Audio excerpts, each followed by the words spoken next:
Hello, my dear story lovers. Welcome back to my channel, GGS Library. இன்னைக்கு நான் உங்க கூட ஷேர் பண்ண போற கதை சிவப்பாக உயரமாக மீசை வச்சுக்காமல். எழுதியவர் திரு ஆதவன் அவர்கள். கதையோட பேரே கொஞ்சம் வித்தியாசமா இருக்கு. கதை எப்படி இருக்குன்னு பார்க்கலாமா? வாங்க. கதையோட நாயகி பேரு நீலா. நீலா ஒரு 22 வயது பெண். அவங்க வீட்ல அவளுக்கு வரன் பார்க்க ஆரம்பிச்சிருந்தாங்க. வரன்களோட ஜாதகம், பூர்வீகம், குலம், கோத்திரம், பதவி, சம்பளம் இத்தியாதி இத்தனை விஷயங்களை பத்தின அவளோட பெத்தவங்களோட கவலையும் பதிவும் அவளுக்கு ரொம்ப சந்தோஷமா இருந்ததுனாலும் அவளோட அபிப்பிராயத்தை கேட்கலங்கிறது ஒரு சின்ன வருத்தமும் இருந்தது. ஏன்னா சமீப காலமா அவளோட மனசுல தனக்கு வரப்போறவன் எப்படி இருக்கணுங்கிற ஒரு அபிப்பிராயம் வர ஆரம்பிச்சிருந்தது. அவன் சிவப்பா இருந்தான்.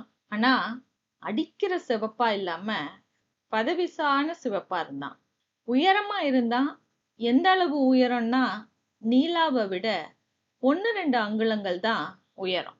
அப்பதான் அவளுடைய முகத்தை அவனோட மார்புல அவ சாச்சுக்கிறதுக்கு ரொம்ப சௌகரியமா இருக்கும். கடைசியா ஆனா முக்கியமா அவனுக்கு மீசையோ தாடியோ இருக்கல. மழுன்னு ஒட்ட சவரம் பண்ணப்பட்ட சுத்தமான மாசு மறுவில்லாத முகம் அவனுடையது. அவளோட இந்த கனவு நாயகன் அவளோட தினசரி சலிப்பான வாழ்க்கையிலிருந்து அவளை பல புது புது இடங்களுக்கு அழைச்சிட்டு போய் ரொம்ப சந்தோஷப்படுத்துவான் அப்படின்னு கனவு காண்றா. நீலா ஒரு சர்க்கார் ஆபீஸ்ல குமாஸ்தாவா வேலை பார்த்துட்டு இருக்கா. அவளோட ஆபீஸ்லயே நிறைய இளைஞர்கள் இருந்தாங்க. ஆனா அவளுக்கு அவங்களெல்லாம் சுத்தமா பிடிக்கல. அவளை பொறுத்த வரைக்கும் அவங்க எல்லாம் சீப் ஃபெல்லோஸ். அவளை மாதிரி ஒரு ரத்தினத்தை புரிஞ்சுக்கவோ இல்ல அதை பாதுகாக்கவோ தகுதி இல்லாதவங்க அப்படிங்கிறது அவளோட கருத்து. அவளோட செக்ஷன்ல இருக்கிற ஒவ்வொருத்தரையும் அவளுக்கு ஒரு ரீசனால பிடிக்கிறது இல்ல.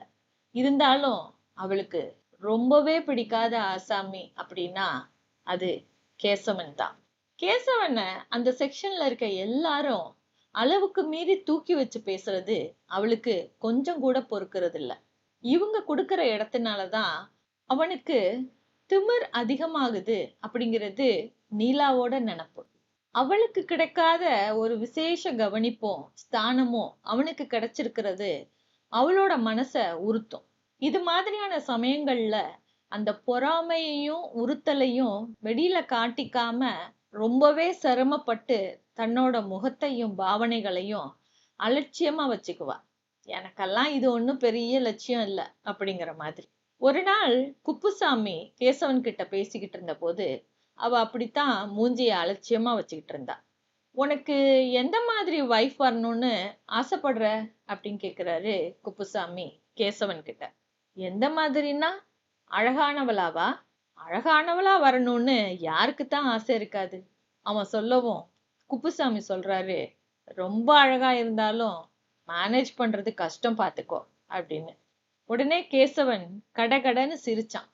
எனக்கு இதுல உங்க அளவு அனுபவம் இல்ல சார் அப்படிங்கிறான்.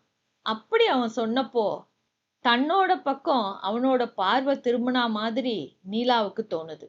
அத ஊர்ஜிதம் பண்ணிக்கிறதுக்காக அவன் பக்கம் திரும்புறதுக்கும் அவளுக்கு தயக்கமா இருக்குது. அன்னைக்கு வீட்டுக்கு போனதும் அவ முதல் வேலையா தன்னோட முகத்தை கண்ணாடியில பாத்துக்கிட்டா. கேசவனோட பார்வை விழுந்த அந்த மாலை நேரத்து தன்னோட முகம் எப்படி இருந்துச்சு அப்படின்னு தெரிஞ்சுக்கிறதுக்காக. அவளோட முகம் களைச்சு போயிருந்தது, வியர்த்து போயிருந்தது, கொஞ்சம் புழுதி படிஞ்சிருந்தது, துடிப்பும் பிரகாசமும் இல்லாம மந்தமா இருந்தது.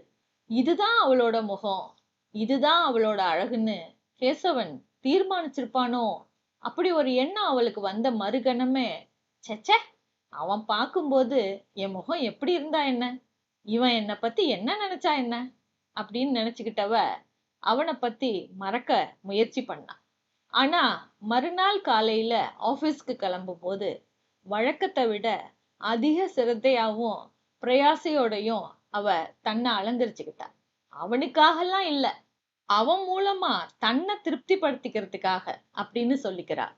அவனோட கவனத்தை கவர்ந்து அது மூலம் தன்னோட வெற்றியை ஸ்தாபிக்கிறதுக்காக அப்படிங்கிற எண்ணம் அவளுக்குள்ள வரும்போது அவளோட முகத்துல ஒரு புன்னகை எழும்புது. அன்னைக்கு பஸ்ல போற வழியெல்லாம் அவளோட முகத்துல பளிச்சு பளிச்சுன்னு புன்னகை ரேகைகள் தோன்றி தோன்றி மறைஞ்ச வண்ணம் இருந்தது.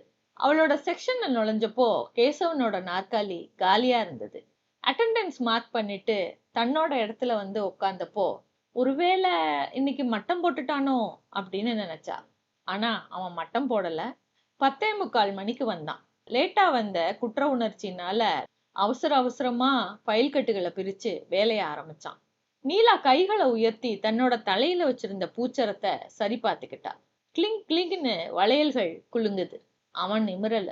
கையில இருந்த பென்சில தரையில நழுவ விட்டு மேஜைக்கு முன்னாடி போய் உருண்டு விழுந்திருந்த அத எடுக்கிற சாக்குல அவ இடத்த விட்டு எழுந்திருச்சா.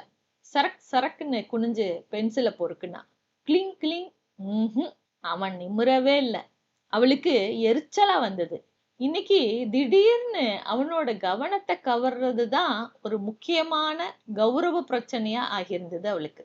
அடுத்தபடியா ஒரு ரிஜிஸ்டரா வேணும்னா கீழே போடலாமான்னு அவ யோசிச்சுட்டு இருக்கும் போதுதான் சீனிவாசன் அவளை கூப்பிட்டாரு. Miss Neela, if you don't mind ஒரு லெட்டர் கம்பேர் பண்ணணும். அவர் அப்படி சொல்லவும் அவ இடத்துல இருந்து எழுந்திருச்சா. கேசவனோட மேஜைக்கு பக்கத்துல ஒரசனா மாதிரி புடவை சலசலக்க, வளையல் சப்திக்க, பவுடர் மணக்க. இன்னைக்கு கொஞ்சம் பவுடர் அதிகமாவே பூசிக்கிட்டு இருந்தா. நடந்து போய் சீனிவாசன் மேஜை பக்கத்துல இருந்த ஒரு சேரை இழுத்து போட்டு உட்கார்றா. அப்போ கேசவனோட பேனா கொஞ்சம் நிக்குது. அவன் தன்னை நிமிர்ந்து பாக்குறத அவளால உணர முடிஞ்சது. பாரு பாரு, நல்லா பாரு நினைச்சுக்கிட்டே சீனிவாசன் கிட்ட இருந்த நகலை பார்த்து படிக்க ஆரம்பிச்சா. அவ படிக்க படிக்க அவரு ஒரிஜினல அதை வச்சு சரி பார்க்கிறாரு. தன்னோட அழகான குரலும் உச்சரிப்பும் இந்த வரட்டு ஆபீஸ் லெட்டரை படிக்கிறதுல செலவாயிட்டு இருக்கே அப்படிங்கிறது அவளுக்கு வருத்தமா இருந்தாலும் கேசவன் தான் படிக்கிறத கேட்டுக்கிட்டு இருக்கிறான் அப்படிங்கிற நினைப்பு அவளுக்கு ஒரு போதையையும் ஒரு உத்வேகத்தையும் கொடுக்குது. லெட்டரை படிச்சு முடிச்சுட்டு மறுபடியும் தன்னோட இடத்துல வந்து உட்கார்ந்தவ கேசவன் திசையில பார்வையை செலுத்துறா. குபுக்குன்னு அவன் தன்னோட பார்வைய அவளை விட்டு திருப்பிக்கிறத பார்த்த நீலாவுக்கு இவ்வளவு நேரமா அவன் அவளையா கவனிச்சுக்கிட்டு இருந்தான் அப்படின்னு கர்வம் வருது. அன்னைக்கு அவ தேவைக்கு அதிகமாவே நடமாடுனா. கேசவனோட பார்வை அடிக்கடி தன்னோட திசையில இழுபடுறத திருப்தியா கவனிச்சா. கப்பம் கட்டாம ஏமாத்திக்கிட்டு வந்த பக்கத்து நாட்டு சிற்றரசன் ஒருத்தனுக்கு தன்னோட பலத்தை நிரூபிச்ச ஒரு திருப்தி அவளுக்கு வருது. அன்னைக்கு ஈவினிங் கன்னாட் பிளேஸ் கஃபேல ஃப்ரெண்ட்ஸுங்களோட உட்காந்து காஃபி குடிச்சிட்டு இருந்த போதும் சரி, அதுக்கு பிறகு சினிமா தியேட்டர்ல உட்கார்ந்து இருந்த போதும் சரி, கேசவனோட மனசுல திடீர்னு நீலாவோட உருவம் வந்து போகுது. இன்னைக்கு அவ ரொம்ப அலட்டிக்கிட்ட மாதிரி இருந்தது. என்கிட்ட எதையோ சொல்றதுக்கு முயற்சி பண்ற மாதிரி இருந்தது. இல்ல என்னோட பிரம்மையா இப்படியெல்லாம் அவன் நினைச்சிட்டு இருக்கான். திடீர்னு அவனுக்கு ஒரு சந்தேகம் வருது. அவளுக்கு என் மேல காதல் கீதல் அந்த எண்ணம் அவனோட முகத்துல ஒரு புன்னகைய வரவழைக்குது. ஒரு பெருந்தன்மையான கருணை நிரம்பிய ஒரு புன்னகை. பாவம் பேதை அப்படிங்கிற மாதிரி. பிறகு அவன் நினைச்சுக்கிறான், அவளோட தப்பு இல்ல, நான் ரொம்ப அட்ராக்டிவா இருக்கேன், தட் இஸ் த ட்ரபிள் அப்படின்னு நினைச்சுக்கிட்டவன் பிறகு மிஸ் நீலா, என்ன நீங்க காதலிக்கிற பட்சத்துல பாவம் உங்க நேரத்தை வீணாக்கிட்டு இருக்கீங்க அப்படின்னு நினைச்சுக்கிறான். மறுநாள்ல இருந்து மறைச்சிக்கப்பட்ட ஒரு ஆர்வத்தோடையும் பரபரப்போடையும் அவங்க 2 பேரும் ஒருத்தர் கவனிக்க ஆரம்பிக்கிறாங்க, கண்காணிக்க தொடங்குறாங்க. கேசவன் தன்னோட அழக ரசிக்கிறானோ அப்படின்னு நீலா கவனிச்சா. இந்த பெண்ணு என்ன பக்தியோட பாக்குதோ அப்படின்னு கேசவன் கவனிச்சான். 2 பேருமே தான் கவனிக்கிறது எதிராளிக்கு தெரியாதுன்னோ, தன்னை பாதிக்காம தான் மட்டும் எதிராளிய பாதிச்சிட்டதாவும் நம்பினாங்க. அந்த நம்பிக்கையில குதூகலமும் பெருமையும் அடைஞ்சாங்க. நீலா கிட்ட எத்தனை விதமான நிறங்கள்ல எத்தனை விதமான டிசைன்கள்ல புடவைகள் இருந்ததுங்கிறத கேசவன் முதல் தடவையா கண்டுபிடிச்சான். அவ தன்னோட காதுகளை தலைமயிருக்குள்ள ஒழிச்சுக்கிற விதம், வயிறு தெரியாதபடி புடவை தலைப்ப தோள்ல படர விட்டிருக்கிற நாசுக்கு, அவளோட பேச்சுல இருந்த ஒரு லேசான மழலை, அவளோட கண்கள்லயும் பாவனைகள்லயும் கரைஞ்சு போகாம தேங்கி கிடந்த ஒரு குழந்தைத்தனம், இது எல்லாத்தையும் அவன் நுணுக்கமா கவனிக்க ஆரம்பிச்சான். தன்னோட கவனத்தை கவர்றதுக்காக நீலா ரொம்பவே பிரயாசப்படுறா அப்படின்னு நினைச்சான். ஆனா நானா கவனிப்பேன் அப்படின்னு அவளை கவனிச்சுக்கிட்டே அவன் நினைச்சான். ஒரு நாள்ல கிட்டத்தட்ட 50 இல்ல 60 தடவையாவது கேசவன் என் பக்கம் பாக்குறான்னு நீலா நினைச்சா. தன்னோட அழகுக்கும் கவர்ச்சிக்கும் ஒரு எளிய பக்தன் கொடுத்த ஒரு சின்ன காணிக்கையா அத அவ நிராகரிக்காம ஏத்துக்கிட்டா. அவளோட செக்ஷன்ல இருந்த மத்தவங்க மேல அவளுக்கு இருந்த கோபம் கூட இப்போ குறைய ஆரம்பிச்சிருந்தது. ஏன்னா அவங்களுடைய கேள்விகளுக்கு பதில் சொல்றப்பெல்லாம், இல்ல ஏதாவது ஒரு காரியமா அவங்கள நோக்கி நடக்கிறப்பெல்லாம் அவ உண்மையிலேயே கேசவனுக்காக தான் பேசினா, கேசவனுக்காகவே நடந்தா. கேசவனோட கண்கள்லயும் உலகம் மாறித்தான் போயிருந்தது. தன்னோட முக்கியத்துவத்தை, பிரத்யேக தன்மைய அவன் உணர்ந்தான். அவன் ஒருத்தனுடைய ரசனைக்காகவும் பாராட்டுக்காகவும் மட்டுமே ஒரு அழகு தினமும் மலர்றத அவன் உணர்ந்தான். அவனுக்காக மட்டுமே ஸ்கிரிப்ட் பண்ணப்பட்ட, டைரக்ட் பண்ணப்பட்ட, திரையிடப்பட்ட ஒரு படம் எவ்வளவு அபூர்வமான, கர்வப்பட வேண்டிய விஷயம் அப்படின்னு அவனுக்கு தோணுது. ஒரு நாள் சினிமா தியேட்டர்ல ஃப்ரெண்ட்ஸுங்களோட வந்திருந்த நீலாவை பார்த்து அவன் சிரிச்சான். அவளும் சிரிச்சா. அவனுக்கு தைரியம் வருது. செக்ஷன்ல சிரிப்புக்கான சந்தர்ப்பங்கள் வரும்போதெல்லாம் அவங்களோட புன்னகைகள் மோதிக்கிச்சு. அவங்களோட பார்வைகள் ஒண்ணு நாடுது. மின்சார அலை ஒண்ணு அவங்க 2 பேருக்கு நடுவுல எப்போதும் ஓடிக்கிட்டே இருந்தது. அவளோட பார்வைக்கு ஒரு அர்த்தம்தான் இருக்க முடியும். அவளோட புன்னகைக்கும் ஒரு அர்த்தம்தான் இருக்க முடியும். ஆனாலும் அவனால ஒரு முடிவுக்கு வர முடியல. பிறகு நான் ஏன் வீணா யோசிக்கணும்? எனக்கும் சேர்த்து அவ முடிவு செஞ்சதா இருக்கட்டும். அவளுக்கு நான் ஏன் ஏமாற்றத்தை அளிக்கணும்? இப்படி நினைச்சுக்கிட்டவன் ஒரு முடிவுக்கு வரான். மறுநாள் ஈவினிங் நீலா ஆபீஸை விட்டு கிளம்பும் போது கேசவனும் கூடவே கிளம்புனான். அவ முகம் சுளிக்காதது அவனுக்கும் ஒரு தெம்ப கொடுக்குது. வீட்டுக்கா அப்படிங்கிறான். அசட்டு கேள்விதான், இருந்தாலும் ஆமா அப்படிங்கிறா. எங்கேயாவது போய் காஃபி சாப்பிடுவோமே.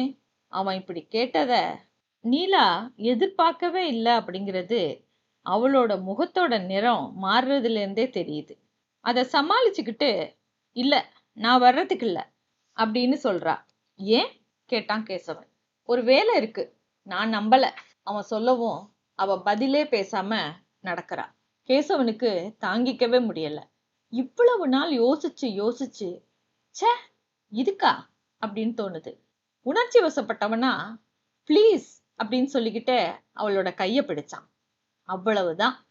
வெடுக்குன்னு ஒரு உதறலோட தன்னோட கைய விடுவிச்சுக்கிட்டு அவனை பார்த்து ஒரு முறைச்சிட்டு சரசரன்னு வேகமா நடந்தா நீலா. கேசவன் அவன் நடந்து போறதையே பார்த்துக்கிட்டு நின்னான். சீ, என்ன துணிச்சல்! பஸ் ஸ்டாண்ட்ல நிக்கும் போதும் சரி, வீட்டுக்கு வந்து ட்ரெஸ்ஸ மாத்திக்கிட்டு கையில பத்திரிக்கையோட உட்கார்ந்த போதும் சரி, நீலாவுக்கு கேசவன் மேல கோபமா வந்தது. இடியட், என்ன நினைச்சுக்கிட்டு இருக்கான் இவன்? எப்படிப்பட்டவன்னு என்னை பத்தி நினைக்கிறான்? காஃபி சாப்பிடணுமா, அதுவும் இவனோட? என்ன ஆசை, என்ன கொழுப்பு! கைய வேற பிடிச்சு, ச்சே, நல்லதுக்கே காலம் இல்ல. தன்னோட குட்டி பக்தனை மன்னிக்கிறதுக்கு நீலா கொஞ்சம் கூட தயாரா இல்ல. நடைவாசல்ல நின்னுகிட்டு இருக்க வேண்டியவன் கர்ப்ப கிரகத்துக்குள்ள திபுன்னு நுழைஞ்சிருக்க கூடாதுன்னு நினைச்சா. அவன் கூட பேசவே கூடாது இனிமே அப்படிங்கிற ஒரு முடிவோட மறுநாள் ஆபீஸ் போறா. அன்னைக்கு கேசவன் ஆபீஸ்க்கு வரல. தன்னோட காலி நாற்காலி மூலமா அதிருப்தியை தெரிவிக்கிறதாவும், அவளோட அனுதாபத்தை பெறுறதுக்காக முயற்சி பண்றதாவும் அவ அலட்சியமா நினைக்கிறா. அன்னைக்கு ஈவினிங் வீட்டுல உட்கார்ந்திருக்கும் பொழுது அவளுக்கு தோணுது, முகம் தெரியாத, பெயர் தெரியாத, உருவமில்லாத ஜனக்கூட்டத்துல ஒருத்தனா, அவளை எந்த விதத்திலையும் பாதிக்காதவனா அவளால தூக்கி எறிய முடியாதுன்னு. கேசவன் தன்னை பத்தி என்ன நினைச்சுக்கிட்டு இருப்பான்? அவ கர்வம் பிடிச்சவ, இறக்கமே இல்லாதவ அப்படி நினைச்சிட்டு இருப்பானோ? எப்படியாவது நினைச்சுக்கட்டும். ஒருவேளை அவன் ரொம்ப வருத்தப்படுறானோ? இந்த கற்பனை அவளுக்குள்ள ஒரு பயத்தையும் சங்கடத்தையும் கொடுக்குது. அவளோட மனசு திரும்ப திரும்ப கேசவனை சுத்தியே ஓடுது. மறுநாள் கேசவன் ஆபீஸ்க்கு வந்தான்.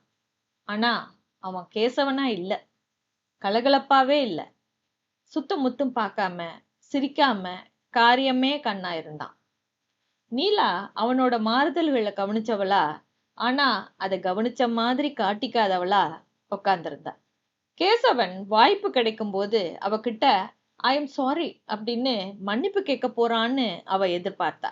ஆனா கேசவன் ஒரு நாள் லீவ்ல அவனை கடுமையா ஆத்ம சோதனை செஞ்சுக்கிட்டு, பெண்கள், அவர்களுடைய பார்வைகள், சிரிப்புகள், இதோட அர்த்தங்கள், இதுல எல்லாம் சுத்தமா நம்பிக்கை இழந்த ஒரு விரக்தி நிலைய அடைஞ்சிருந்தான் அப்படிங்கிறது அவளுக்கு தெரியல. அன்னைக்கு லஞ்ச் டயத்துக்கு பிறகு சில நிமிஷங்களுக்கு செக்ஷன்ல அவனும் அவளும் மட்டும்தான் தனியா இருந்தாங்க. அப்போ கேசவன் தங்கிட்ட பேச போறான்னு அவ எதிர்பார்த்தா. ஆனா அவன் பேசல. அடுத்த நாள், அதற்கு அடுத்த நாளும் கூட இப்படி பல சந்தர்ப்பங்கள் வந்துமே கேசவன் அவ எதிர்பார்த்த மாதிரி அவகிட்ட வந்து சாரி சொல்லல. ரொம்ப கோபம் போல இருக்கு அப்படின்னு நினைச்சுக்கிட்டா. அவனோட விலகின போக்கும் உஷ்ணமும் ஆபீஸ் வேலை விஷயமா அவகிட்ட பேச வரும்போதெல்லாம் ரொம்ப மரியாதையோட முகத்தை பார்க்காம பேசிவிட்டு நகர்ந்ததும் அவளுக்கு ரசமாவும் வேடிக்கையாவும் இருந்தது. அதே சமயத்துல அந்த கோபத்தோட பின்னாடி இருந்த ஏமாற்றத்தையும் வேதனையையும் ஊகிச்சு உணரும் போது அவளுக்கு அவன் மேல இரக்கமாவும் இருந்தது. அவதான் இப்படி அவனை பத்தி எதையோ யோசிச்சுக்கிட்டு இருந்தாளே தவிர அவன் அவளை பத்தி கவலைப்பட்டதாவே தெரியல. அவ பக்கம் திரும்புறதையே அவன் நிறுத்திட்டான். ஏன், சீட்ல உட்கார்ற நேரத்தையே அவன் கூடுமான வரைக்கும் குறைச்சிக்க ஆரம்பிச்சிருந்தான். அவனோட அலட்சியம் அவளோட தூக்கத்தை கெடுத்துடல அப்படின்னாலும் ஒரு சூனிய உணர்வு அவளை அப்பப்போ பிடிச்சு உழுக்கத்தான் செஞ்சது. அவளுக்குள்ள பிரகாசமா எரிஞ்சுக்கிட்டு இருந்த ஏதோ ஒரு பல்பு ஃபியூஸ் ஆன மாதிரி இருந்தது. அழகுபடுத்திக்கிறதுலயும் அலங்காரம் பண்ணிக்கிறதுலயும் கூட முன்ன மாதிரி ஆர்வமும் உற்சாகமும் அவளால காட்ட முடியல. கேசவன் அவளை பார்த்து மயங்கினதா அவ நினைச்சது அவளோட பிரம்மையோ தற்செயலான ஒரு விஷயமோ அப்படின்னு அவளுக்கு தோணுது. தன்னை தேடி வந்த ஒரு நல்ல வாய்ப்பை தான் நழுவ விட்டுட்டதாவும், அதோட அந்த மாதிரியான ஒரு வாய்ப்பு இனி அவ வாழ்க்கையில நேருமோ நேராதோ அப்படின்னா அவளோட அப்பாவும் அம்மாவும் ஜோசியர்களும் தேர்ந்தெடுக்கிற யாரோ ஒருத்தனை தான் நாம கல்யாணம் பண்ணிக்கணுமா அப்படின்னு யோசிக்கும் போது அவளுக்கு தன்னைத்தானே முட்டாள், படுமுட்டாள் அப்படின்னு திட்டிக்க தோணுது. கேசவன் மீச வச்சிருந்தான். அதனால என்ன, சுமாரான நிறம்தான், அதனால என்ன. ஆனா கேசவன் அவளுக்கு ரொம்பவே பரிச்சயமானவன், மோசமான டைப்புன்னு சொல்ல முடியாதவன். இந்த மாதிரியான நினைப்புகளோட மறுநாள் அவ ஆபீஸ்க்கு கிளம்புறா. அதே நாள் பஸ்ல வந்துட்டு இருக்கிறான் கேசவன். அவனுக்கும் சில நினைவுகள் வருது. இந்த பெண்கள், அப்பாடி அப்படின்னு யோசிக்கிறான். ஒரு புன்னகை வருது. இந்த பெண்களுக்கு அவங்கள கவனிக்கப்படவும் வேணும், கவனிக்கப்படவும் கூடாது. சலுகைகள் எடுத்துக்கொள்ளவும் படணும், எடுத்துக்கொள்ளப்படவும் கூடாது. காத்தும் அடிக்கணும், புடவையும் பறக்க கூடாது. அப்பா, இந்த பெண்களே மோசக்காரிங்க, இவங்கள நம்பவே கூடாது அப்படின்னு நினைச்சுக்கிட்டு தன்னோட செக்ஷனுக்குள்ள அவனும் நுழையிறான். கேசவனோட பார்வை எதேச்சியா நீலா பக்கம் விழுது. அவளை பார்த்தவன் திடுக்கிட்டான். ஏன்னா அவன் நீலாவ காஃபி சாப்பிட கூப்பிட்டப்போ அவ கட்டியிருந்த அதே புடவைய இன்னைக்கும் கட்டியிருந்தா. அவன் அவளோட முகத்தை பார்த்தான். அவளோட பார்வையில கூத்தாடின விஷமத்தையும் உல்லாசத்தையும் கவனிச்சான். பிறகு உதட்ட கடிச்சுக்கிட்டு பார்வைய தாழ்த்திக்கிட்டான். இல்ல இல்ல, மறுபடியும் நான் ஏமாற தயாரா இல்ல அப்படின்னு சொல்லிக்கிட்டு அட்டெண்டன்ஸ் மார்க் பண்ணிட்டு தன்னோட இடத்துல போய் உக்காந்தான் கேசவன். ஃபைல் ஒன்ன பிரிச்சான். கிளிங் கிளிங் வளையல் ஓசை கேட்டது. பெரிய மகாராணி நினைச்சுக்கிட்டவன் நிமிரவே இல்லை. அவ அவனோட கவனத்தை கவர முயற்சி பண்றதும் அவன் அதை மௌனமா எதிர்க்கிறதுமா சில நிமிடங்கள் ஊர்ந்தது.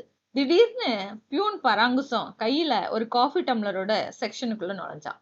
ஒரு டம்ளரை நீலாவோட மேஜை மேல வச்சான். இன்னொன்னு கேசவன் மேஜை மேல வைக்க சொல்லி அவ ஜாட காட்டவும் பராங்குசம் அப்படியே பண்ணுனான். கேசவன் நிமிர்ந்து, என்னப்பா இது அப்படின்னு கேக்குறான். நான் தான் வாங்கிட்டு வர சொன்னேன் அப்படின்னா நீலா. யூ லைக் காஃபி நோ அப்படிங்கிறா. கேசவன் திணறி போனான். இப்படி ஒரு சந்தர்ப்பத்தை அவன் எதிர்பார்க்கவே இல்லை. இப்படி நடந்தா என்ன செய்யணும்னு அவன் கணக்கு பண்ணவும் இல்லை. உஷ்ணமா ஏதாவது சொல்லணும்னு இருக்கு, ஆனா அவனால சொல்ல முடியல. காஃபி சாப்பிடுங்க சார், ஆறி போயிடும் அப்படிங்கிறான் பராங்குசம். அவன் குடிக்க போறதை எதிர்பார்த்து நீலா தன்னோட டம்ளரை கையில எடுத்து அவன் கூட சேர்ந்து குடிக்கிறதுக்காக காத்துட்டு இருந்தா. அவளோட கண்கள்ல நிச்சயமும் நம்பிக்கையும் நல்லா தெரியுது. கேசவன் தான் தோத்து போனத உணர்ந்தான். காஃபிய குடிக்க ஆரம்பிச்சான். அவகிட்ட ஏதேதோ கோவப்படணும், விஷயங்களை தெளிவுபடுத்தணும்னு அவன் விஸ்தாரமா யோசிச்சு வச்சிருந்தான். ஆனா இப்போ எல்லாமே அர்த்தமில்லாததா தோணுது. அவ பக்கத்துல சுமூகமான நிலையில இருக்கிறதே போதும்னு தோணுது. காஃபிக்கு தேங்க்ஸ் அப்படின்னா கேசவன், குடிச்சதுக்கு தேங்க்ஸ் அப்படின்னா நீலா. அதுக்கு மேலேயும் ஏதாவது சொல்லணும்னு துடிச்சா, ஆனா தப்பா எதையாவது சொல்லிடக்கூடாதேன்னு தயங்கினவளா ஒரு புன்னகையை மட்டும் புரியுறா. அவனும் பதிலுக்கு அவளை பார்த்து புன்னகைக்கிறான். ஒருத்தர் ஜெயிக்க நினைச்ச 2 பேர் அங்க ஒருத்தர்கிட்ட ஒருத்தர் தோத்து போய் உட்கார்ந்திருந்தாங்க. நல்ல கதை இல்ல? நீலா, கேசவன் 2 பேருமே ஒருத்தரை விட ஒருத்தர் ஒசந்தவங்களா தங்களை பத்தி தாங்களே ஒரு அபிப்பிராயங்கள் வச்சுக்கிட்டு ஒருத்தரை ஒருத்தர் ஜெயிக்க முயற்சி பண்றாங்க. முயற்சி பண்ணதோட அவங்களோட முயற்சியில வெற்றியும் அடையிறாங்க. தங்களை அறியாமலேயே ஒருத்தர் பால் ஒருத்தர் ஈர்க்கப்படுறாங்க. ஆனா அதை ஒத்துக்கிறதுக்கு மனசு இல்லை. ஒரு புள்ளியில ஒருத்தரை ஒருத்தர் விளக்க முடியாதுன்னு அப்பட்டமா புரியும் போது ஒருத்தர்கிட்ட ஒருத்தர் மனப்பூர்வமா தோற்க தயாராகி தோற்கவும் செய்யறாங்க. அருமையான கதை. இந்த கதையை உங்க கூட பகிர்ந்துகிட்டதுல ரொம்ப சந்தோஷம். பிடிச்சவங்க லைக் பண்ணுங்க, ஷேர் பண்ணுங்க, கமெண்ட் பண்ணுங்க. மீண்டும் ஒரு நல்ல கதையுடன் உங்களை சந்திக்கிறேன். அதுவரை பாய்.